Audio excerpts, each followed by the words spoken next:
እኔ ሐዋርያው ዳንኤል ብልጽግና ሆኖ ቢገኝ ጉዳይ አይደለም። ወንድምየው ሐዋርያው ዘላለም ብልጽግና ሆኖ ቢገኝ ጉዳይ አይደለም።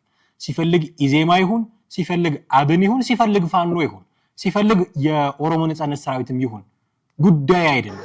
እኔ እና ማንሱም የአብይ ሚኒስትር በህይወት ዘመኔ አይቻት ከሆነ እንኳን ልትከፍለኝ እኔማ ከርባ ከዛም አይነት ጥያቄ ያነሱለት የአማራውን መገደል ትደግፋለህ ወይ? ይሄ ምን አይነት ጥያቄ? መጀመሪያ ጥያቄው ላይ እንነጋገር። እንዲህ አይነት መገደል ትደግፋለህ ወይ ይጠየቃል። አዎ እንዲለ ነው መጠብቀው።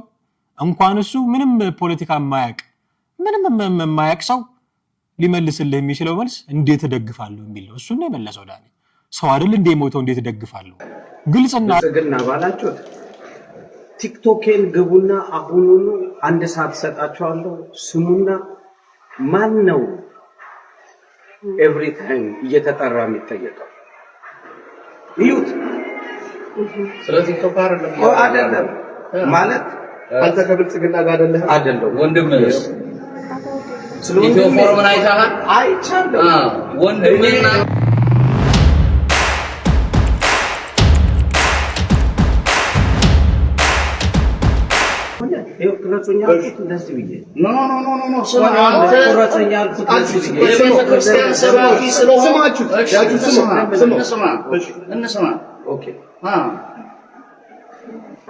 እዚህ ስታቁ የእግዚአብሔር ሰው ነው። እዛም ሲሄድ የእግዚአብሔር ሰው አይደለም። ቆይ ልነግርህ ተው ልጨርስ። እሺ ጨርስ። እሺ እንስማ። እናንተ መሬት ወስደን ቆይ ልበልና እንስማ። ትክክል ነው።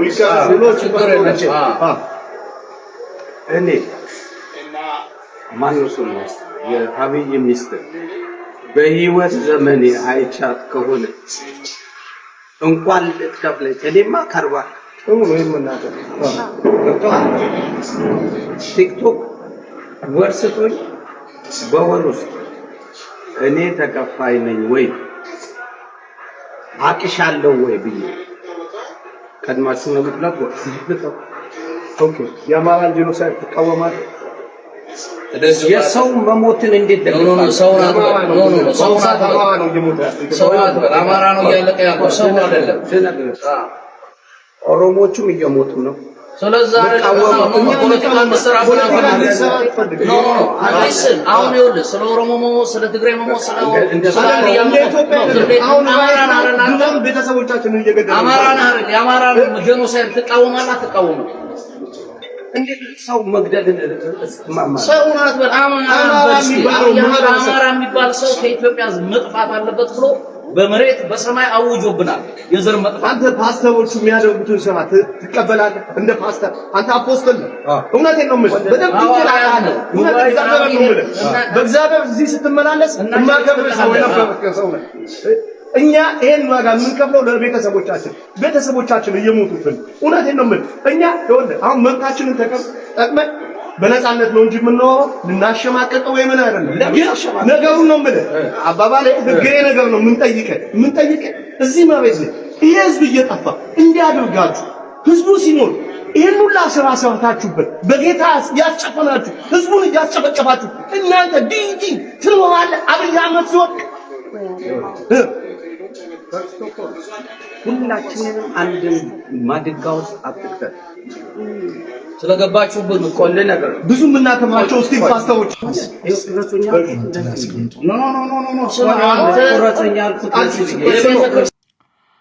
ይሄ በቪዲዮ ላይ ያያችሁት ሰው ሐዋርያው ዳንኤል ይባላል።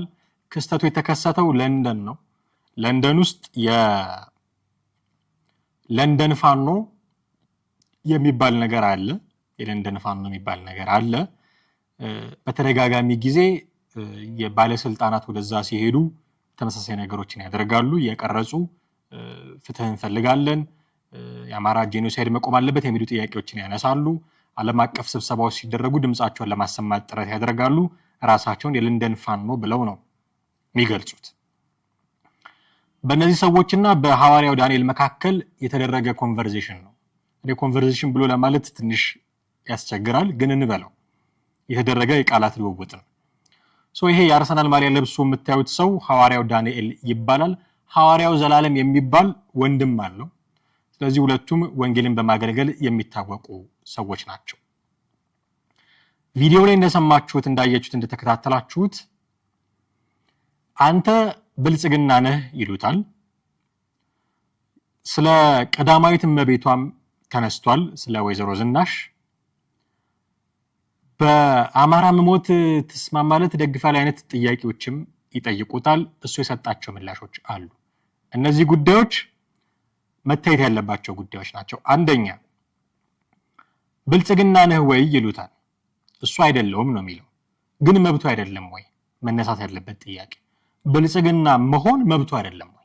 የብልጽግና ፓርቲ አባል መሆን መብቱ አይደለም ወይ? ለምን በጥቅል መፈረጅ እንዳስፈለገ አላውቅም። እኔ ብልጽግና ከሆንክ ጠላት ነህ ያለህ ማን ነው? ፖለቲካ ነው ጉዳዩ።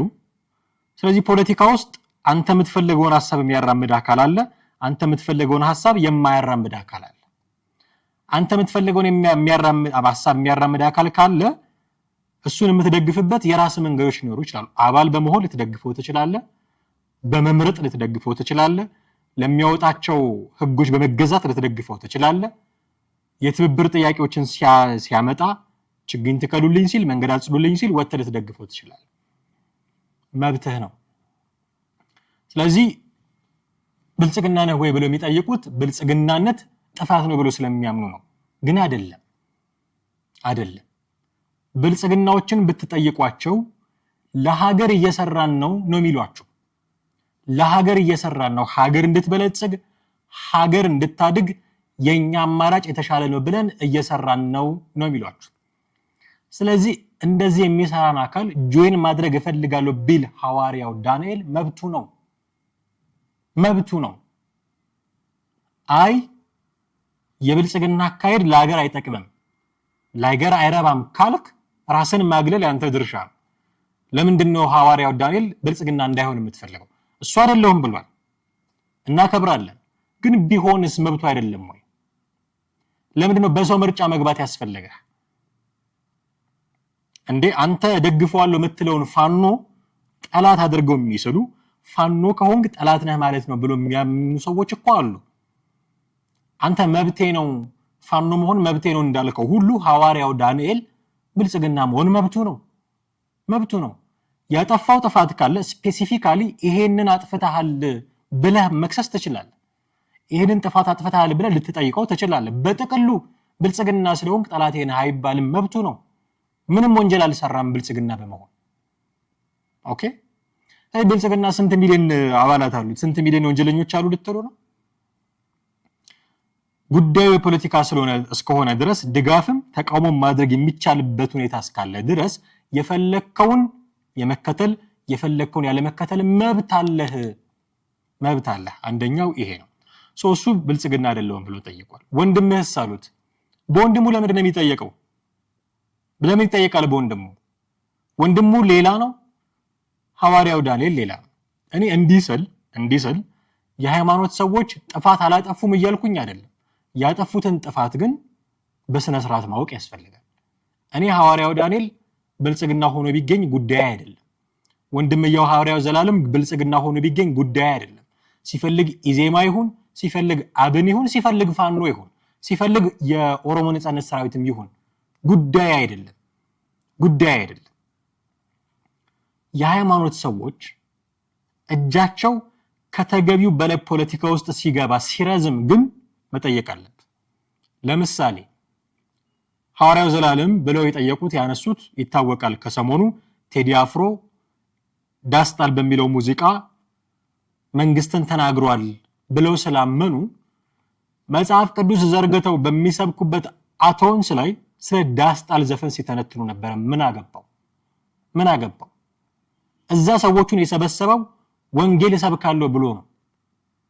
ሰዎቹን የሰበሰበው እኔ በመሰብከው ወንጌል መንግስተ ሰማያትን ተወርሳላችሁ መንገዱን እጠቁማችኋለሁ ብሎ ነው።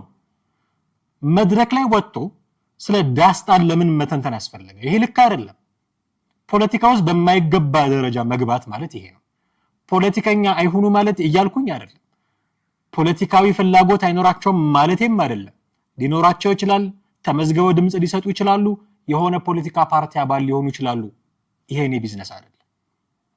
ነገር ግን ወንጌል እሰብካለሁ ብለህ የጠራኸውን አማኝ ሰብስበህ ቴዲ አፍሮ ልክ አይደለም እኔ ዳስ አልጥልም ዳስ ጣል ማለቱ ልክ አይደለም ብለህ ዘፈን የምትተነተነው ማነህ አንተ?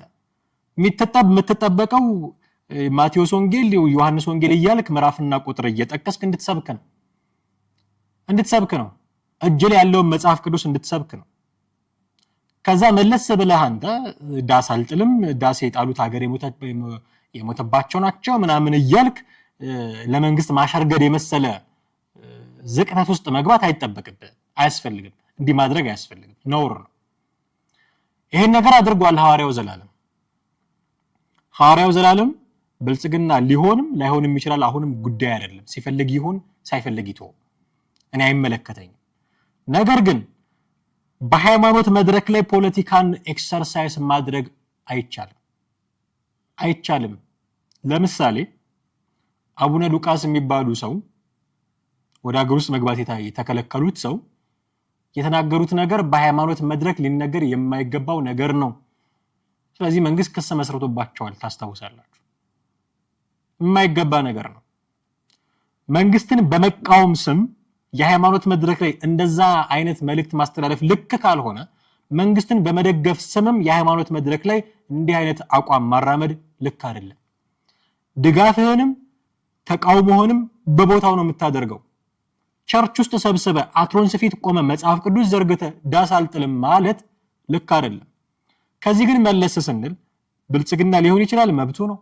ኢዜማ ሊሆን ይችላል መብቱ ነው። ፋኖ ሊሆን ይችላል፣ እኔ ምን አገባኝ። ስለዚህ ሐዋርያው ዘላለም ያጠፋው መድረክ ላይ ፖለቲካዊ መልእክት ማስተላለፉ ዳስ ጣል ስለሚለው ዘፈን መልስ የሚመስል ነገር በመስጠቱ ልክ አይደለም ብዬ አምናለሁ። እኔ ፐርሰናሊ ከተሳሳትኩኝ እስቲ ልታረማለሁ። ኦኬ፣ ይሄ ሐዋርያው ዘላለም የሚባል ሰው አሁን በለንደን ፋኖች ተከቦ ሲዋከብ ያያችሁት የሐዋርያው ዳንኤል ወንድም ነው። እኔ ብልጽግና አይደለሁም አለ ሐዋርያው ዳንኤል። ሊሆንም ላይሆንም ይችላል። ስቲል ነን ኦፍ ማይ ቢዝነስ። ሊሆንም ላይሆንም ስለሚችል አይደለሁም አለ። ሊያከብሩለት ይገባል። አይደለሁም ካለ ወንድምህስ ምን አገባው? ስለ ወንድሙ ምን አገባው? ስለዚህ ወንድሙ ወንጀል ሰርቶ ከሆነ በወንድሙ ምክንያት ሐዋርያው ዳንኤል መጠየቅ የለበት። እኔ አሁን ሐዋርያው ዳንኤል የሚከተለውን እምነት የምከተል ሰው ሆኜ አይደለም። ለእምነቱ ተቆርቆሮ ነው እንዳትሉ። ኦርቶዶክስ፣ እሱ ፕሮቴስታንት። ስለዚህ እኔ የሚያገባኝ ነገር አይደለም። የእግዚአብሔር ሰው ነኝ ስላለ እዛም የእግዚአብሔር ሰው ነኝ እዚህም የሚመለከተኝ ነገር የለም። ጉዳዩን ሎጂካሊ ስናየው ግን ልክ አይደለም። በቃ ብልጽግና አይደለሁም ካለ ታቆማለህ እዛ ጋር። ሲጀመር መሆን ወንጀል አይደለም። ወንጀል ቢሆን ከጠቅላይ ሚኒስትሩ ጀምሮ እስከ ታች ተዋረድ ያሉትን ሰዎች ሰብስበ ልታሰር ነው። ግን ብልጽግና መሆን ወንጀል አይደለም። ሐሳቡ ተመችቶኛል ያለ ሁሉ ሄዶ ጆይል ሊያደርገው ይችላል። ግን ደግሞ በአንተ አስተሳሰብ ወንጀል ነው ብለህ ብታምን እንኳን አይደለሁም አለ። አይበቃም? አይደለሁም አለ። አይ ወንድምስ ብሎ መጠየቅ፣ በወንድሙ ጫማ ዳንኤልን መለካት አግባብ አይደለም። ከዛ ምን አይነት ጥያቄ ያነሱለት? የአማራውን መገደል ትደግፋለህ ወይ? ይሄ ምን አይነት ጥያቄ? መጀመሪያ ጥያቄው ላይ እንነጋገር። እንዲህ አይነት መገደል ትደግፋለህ ወይ ይጠየቃል። አዎ እንዲለ ነው የምትጠብቀው። እንኳን እሱ ምንም ፖለቲካ የማያውቅ ሰው ሊመልስልህ የሚችለው መልስ እንዴት እደግፋለሁ የሚል ነው። እሱን ነው የመለሰው ዳንኤል። ሰው አይደል እንደ ሞተው እንዴት እደግፋለሁ? ግልጽና አጭርና ግልጽ መልስ እኮ ነው። አዎ እደግፋለሁ እንዲል ነው የምትጠብቀው። አማሮች መሞት አለባቸው እንዲል ነው የምትጠብቀው። እኔ አሁን ይሄ ሰው ምን ውስጥ እንዳለ አላውቅም። የሃይማኖት ሰው ነኝ ነው የሚለው፣ የእግዚአብሔር ሰው ነኝ ነው የሚለው። ደጋግሞ እንዳያችሁት ከጀርባ ያለውን ነገር እኔ የማውቅበት ምንም ሚንስ የለም። ሰው ያደረጋቸው ነገሮች ሊኖሩ ይችላሉ። ምንም የማውቀው ነገር የለም። ዝም ብዬ ተነስቼ እንዲህ አድርጓል ብዬ ልታቸው አልችልም። ስም ማጥፋት ነው፣ በሌላ መንገድ ተጠያቂነትንም ያመጣል። ስለዚህ በተናገረው ነገር ላይ ተመስርቼ ብቻ ነው ላወራ የምችለው። ግን ቢኖር እንኳን ይሄ ሰውዬ ያደረጋቸው ነገሮች እንኳን ቢኖር አዎ አድርጌያለሁ እንዲል ነው እንደዚህ የምጠይቀው። ምን አይነት የጅል ጥያቄ ነው ይሄ? እኛ የለንደን ፋኖች እንዲህ አድርገን እያላችሁ የምትጎረሩት ለዚህ ነው። አዎ የአማራ መገደል አያሳስበኝም እንዲልህ ነው የምትጠብቀው። ስለዚህ ጥያቄው ራሱ ሲጀምር ጅል ጥያቄ ነው። ከዛ ምን አለ ሐዋርያው ዳንኤል ሲመልስ የለም ሰው እየሞተ እኔ እንዴት ደስ ይለኛል የሚል ነገር አነሳ። ሰው እየሞተ እንዴት ደስ ይለኛል? እኔ ሞቶ ሰው አይደል እንዴ እሱ ልደግፍ አልችልም። በተለያየ ቦታ ሰው ስለሚሞት ይሄ ልደግፍ አልችልም የሚል ነገር አነሳ። ጥሩ ዲፕሎማቲክ መልስ ነው። አይ ሰው አይደል የአማራ መሞት እና ያልነ የአማራ መገደል ነው። አማራ ሰው አይደለም እንዴ? ምን አይነት ዓላማ ነው ያላችሁ የለንደን ፋኖች? የሰው መሞት አያስደስተኝም ካለ የአማራው መሞትም አያስደስተኝም ማለት እኮ ቢኮዝ አማራ ሰው ነው። ሰው አይደለም ብላችሁ ካለያችሁት በስተቀር የሰው መሞት አያስደስተኝም ካለ በቃ መረዳት አለብህ እኮ አያስደስተኝም። አንተ እንዲል የፈለከው ገብቶኛል እኮ እንዲል የፈለከው የአማራው መሞት ይብቃ ብሎ መንግስትን እንዲቃወም ነው የፈለከው። ልክ መንግስት ሄዶ አማራውን እንደሚጨፈጭፍ ስለምታስብ ሄዶ አማራውን እንደሚገድል ስለምታስብ ይሄንን ቃል ከሐዋርያው ዳንኤል አንደበት አስወጥቼ ከመንግስት ጋር ላይ ያይዘው የሚል ፖለቲካ ነው እየሰራ ያለው ገብቶኛል። ጥሩ ምላሽ ግን መለሰ። ሰው እየሞተ እንዴት ደስ ይለኛል፣ ሰው በመሞቱ አዝናለሁ። ስለዚህ አማራ ሰው ስለሆነ አማራ በመሞቱ አዝናለሁ እያለ ነው። ይሄ ሎጂክ ነው፣ ኢንትሮዳክሽን ነው፣ የሎጂክ ኢንትሮዳክሽን ነው። ይሄ በጣም ሲምፕል ነገር። ከዛ የለም እኛ እያወራን ያለነው ሰው ስለ አማራ ነው እያወራን ያለነው። አማራም ኦሮሞም ትግሬም እየሞተ ነው ሲል አጠቃሎ መመለሱን አልፈለጉለትም። ስፔሲፊካሊ ስለ አማራ ብቻ እንዲያወራ ነው የፈለጉት። ኦኬ እናንተ የምትከተሉት ፖለቲካ፣ እናንተ የምትከተሉት አስተሳሰብ አማራ ብቻ ብላችሁ እንድታስቡ አድርጓችሁ ሊሆን ይችላል። ይሄ ሰው የእግዚአብሔር ሰው ነኝ እያለ ነው። የእግዚአብሔር ሰው ከሆነ ከሱ የምንጠብቀው ሰዎችን ሁሉ እኩል እንዲያይ ነው። ስለዚህ ስለ አማራ ብቻ ድምጽ መሆን ላይፈልግ ይችላል። ስለ ኦሮሞ ብቻ ድምጽ መሆን ላይፈልግ ይችላል። ስለ ተጋሩ ብቻ ድምጽ መሆን ላይፈልግ ይችላል። ስለ ሰው ልጅ ሁሉ ድምጽ መሆን እፈልጋለሁ። ስለዚህ የሰው ልጅ መሞት ያሳዝነኛል፣ ሊበቃ ይገባል ካለ ለምንድን ነው እሺ የማትለው? ለምንድን ነው ስለ አማራ ብቻ እንዲያወራ የምትጠብቀው አንተ? አንድ ነገር ልንገር፣ እዛ እናንተ ያላችሁበት ቦታ ስለሆነ ነው እንጂ አማራ እየሞተ ያለው በፋኖ ድርጊት ነው የሚል አቋም ሁሉ ሊኖረው ይችላል። እንዲህ ቢልህ ምን ልትመልስለት ነው? ከዚህ በፊት አማራ ይገደል የነበረው የት ነው? ሻሸመኔ፣ ወለጋ፣ ነቀምት፣ የት ነው? አርሲ። አሁን የት እየሞተ ነው? ክልል ውስጥ። ምን ይሄንን አመጣው? ጦርነት በምን መንገድ መጣ? በምናውቀው። ስለዚህ በእናንተ ስራ ምክንያት አማራ ክልል ውስጥ አማራው እየሞተ ነው፣ እንዲህ ያደረጋችሁት እናንተ ናችሁ ብትባሉ ምን ልትመልሱ ነው? አሳ ጎርጓሪ ዘንዶ ያወጣል ማለት እኮ ይሄ ነው። ደግሞ በንብርክክ የምታሰልፈው አማራው ስለ አማራው አውራ የምትለው ሐዋርያው ዳንኤልን በንብርክክ የሚያሰልፈው ማን ነው? ሽበት እንኳን ሳይመርጡ እናንተ የመንግስት ካድሬ ናችሁ እያሉ እራሱን አማራውን በንብርክክ ያስኬደ ማን ነው? 3 ሴቶች ሊሰልሉን መተዋል ብለው መስማት የተሳናትን ሴት ጭምር ረሽነናል፣ ገድለናል ያለው አስረስ ማረ ዳምጤ ፋኖ አይደለም? ተማሪዎች እንዳይማሩ መንገድ ዝጉ ያለው ማን ነው? መምህራንን ረሽኑ ብሎ በስልክ ትዕዛዝ ያስተላልፈው ማን ነው? ስለ አማራው መገደል አይቆረቆረም ብለው ሐዋርያ ዳንኤልን የምታፋጥጠው አንተ ማነ? ሲጀመር እራሳችሁ እየገደላችሁ እጅ እየቆረጣችሁ አላየንም እንዴ? አሳ ጎርጓሪ ዘንዶ ያወጣል ነገሩ። መንግስት እየገደለን ነው የሚለውን ነገር አሰርጻለሁ ብለህ እሱን እንዲናገር አድርጋለሁ ብለህ አንተ የምትሰራቸውን ስራዎች አደባባይ ያወጣ። ስለዚህ ሐዋርያው ዳንኤል ጥሩ መልስ ነው የመለሰው። እኔ ከጀርባው አሁንም ምን እንዳላላቀም ግን ጥሩ መልስ ነው የመለሰው። ሁሉም ሰው ሲሞት አዝናለሁ፣ እንዲሞት አልፈልግም። በቃ ጥሩ ዲፕሎማሲያዊ መልስ ነው የመለሰው። ያዋጣቸዋል ወይ? በውጭ ሀገር ሆነው ምን ነው የሚጠቅማቸው እንዲህ አይነት ነገሮች ማድረግ? ውጭ ነው ያሉት ሰዎቹ፣ የተለያዩ ሰዎች ሲሄዱ፣ የሃይማኖት ሰዎችም የፖለቲካ ኃላፊዎችም ሲሄዱ እንዲህ አይነት ነገሮችን በተደጋጋሚ ያደርጋሉ። ምንድነው የሚጠቅማቸው? ምን ይጠቅማቸዋል? የመጀመሪያው የሚጠቅማቸው ትኩረት መሳብ ነው። እንዲህ አይነት ነገር ማድረግ የሚጠቅማቸው ትኩረት መሳብ ነው። እንዲህ አይነት ስሜታዊ የሆኑ ቪዲዮዎችን በመቅረጽ ሶሻል ሚዲያ ላይ ይለቃሉ፣ በፍጥነት ይሰራጫል፣ ቫይራል ይሆናል። በትግሉ ላይ ቀዝቀዝ ያሉ ደጋፊዎችን ለማነቃቃት ይጠቅማቸዋል። በዲያስፖራው ዘንድ ጉዳዩን አጀንዳ ለማድረግ ይመቻቸዋል፣ ትኩረት ለመሳብ። ዜን አቋም ማስለወጥ ወይም ደግሞ ዝም ማሰኘት የሚፈልጉት አካል ሲኖርም እንዲህ ያደርጋሉ። ከመንግስት ጋር የቅርብ ግንኙነት አላቸው። አሁን ይሄ ሐዋርያው ዳንኤል ከመንግስት ጋር የቅርብ ግንኙነት አለው ብሎ ስላመኑ ነው። እሱን ዝም ለማሰኘት ወይ ደግሞ አቋም ለማስቀየር እንዲህ አይነት ነገር ሊያደርጉ ይችላሉ። በዓለም አቀፍ መድረክም ደግሞ ዲፕሎማሲያዊ ተቀባይነት ለማግኘት ኢትዮጵያ ውስጥ እንዲህ የተደረገ ነው፣ ይኸው ክሊን ቀርጸን እንዲህ ያደረግን ነው የሚል ኔጌቲቭ ኢሜጅ ለመንግስት በመስጠት ትግሉ ከዲሞክራሲ ጥያቄ ይልቅ ጽንፈኝነት፣ አስገዳጅነት የተሞላበት አስመስሎ በማሳየት ዲፕሎማሲያዊ ድልን ለማግኘትም ሊጠቀሙበት ይችላሉ። ከመንግስት ጋር ድጋፍ ያላቸውን ሰዎች ለማራቅ እንደው ዝም ብሎ መለስ ቀለስ የሚል አቋም ያላቸውን ጥልቅ መረዳት ሳይኖራቸው የሚደግፉ አካላት ካሉ እንዲህ አይነት ቪዲዮዎችን በማሰራጨት እንዲህም አለ እንዴ ብለው ተቃራኒ እንዲሆኑ ለማድረግ ይጠቀማሉ። የሃይማኖት ተቋማትን በማወክ ምን አይነት ጥቅም እንደሚያገኙ ባላቅም የሃይማኖት አባቶች ሁሉም በእኩል አይን ማየት ማስታረቅ ባህሪ ያላቸው ናቸው። እነዚህ ግን እንዲህ አያደርጉም ብሎ ደግሞ ለማሳጣትም ሊጠቀሙባቸው ይችላሉ።